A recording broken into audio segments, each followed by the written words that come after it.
Hey guys, welcome back. I'm Jeb Smith, real estate broker here in Southern California, and today we're going to discuss the update from the Trump administration that came out yesterday with regards to the eviction and foreclosure moratorium. Now, last week I did an update with regards to the eviction and foreclosure moratorium from Fannie Mae, Freddie Mac, and FHA, how they extended the moratorium through the end of the year.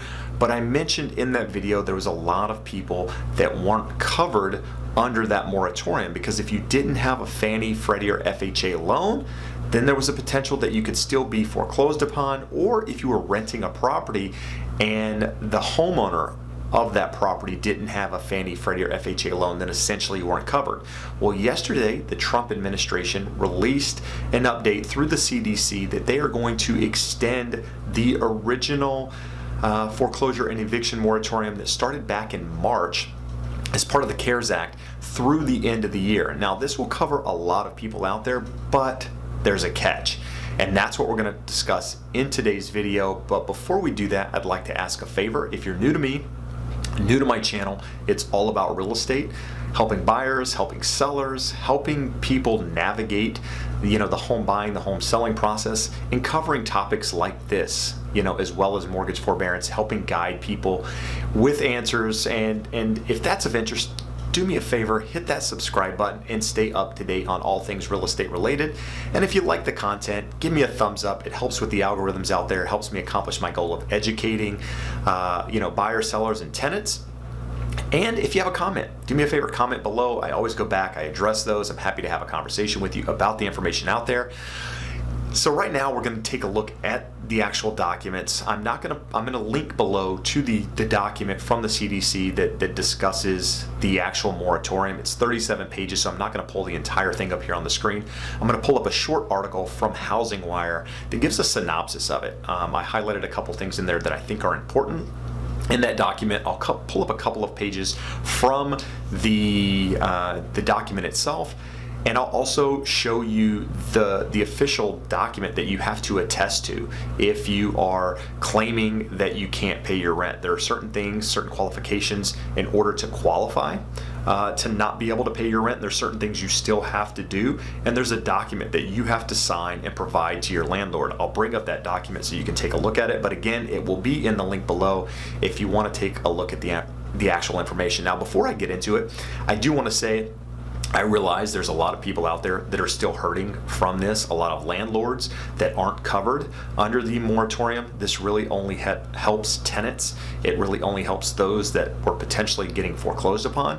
There are a lot of small landlords out there, mom and pop landlords, that count on rental money in order to make not only their mortgage payments, but live their lifestyle, or whatever it is, maybe buy their medication, get groceries, or what have you. So the idea that all investors out there, people that own property, are wealthy is not true. There's a lot of small people out there that just own a rental property, and the income coming in from that property supports their lifestyle. So I would encourage you, if you're in a position to make some sort of payment to a landlord, maybe you can't pay the whole thing, maybe you can pay some of it, do it, because it helps people out there and it prevents a lot of further issues, of kicking the can down the road, if you will.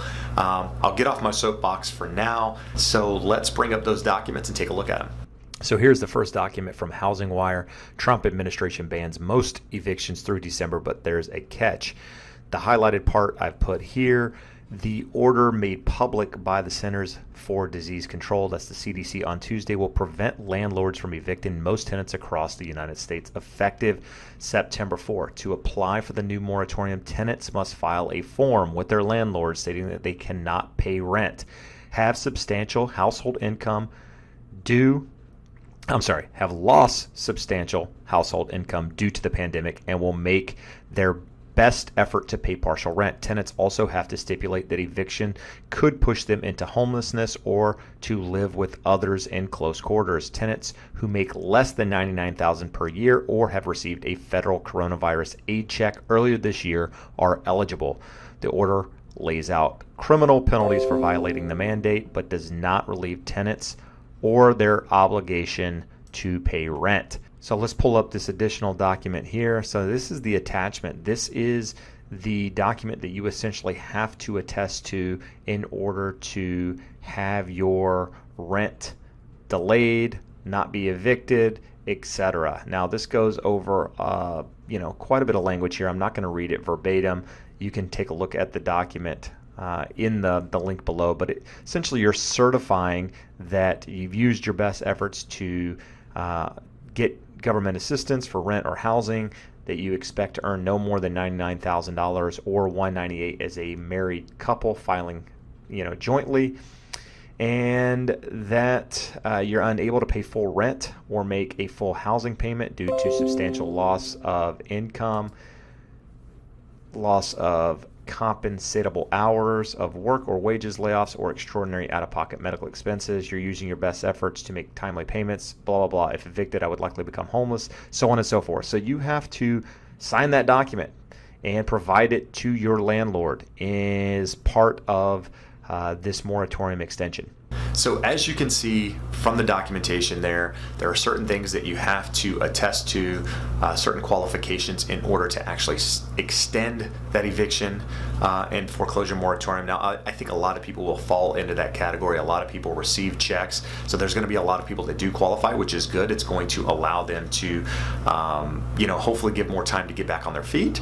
But again, there's also people out there that are still hurting. So hopefully there's some additional stimulus provided for those landlords and give some relief on that side as well. Now, as I've encouraged you before, do me a favor. If you have comments, questions, thoughts, leave them below. I always go back and address them. I appreciate you taking the time to watch this. As I get more information, I'll continue to update you. But for now, that's what I have. Thanks again. We'll talk to you soon. Have a great day. Bye-bye.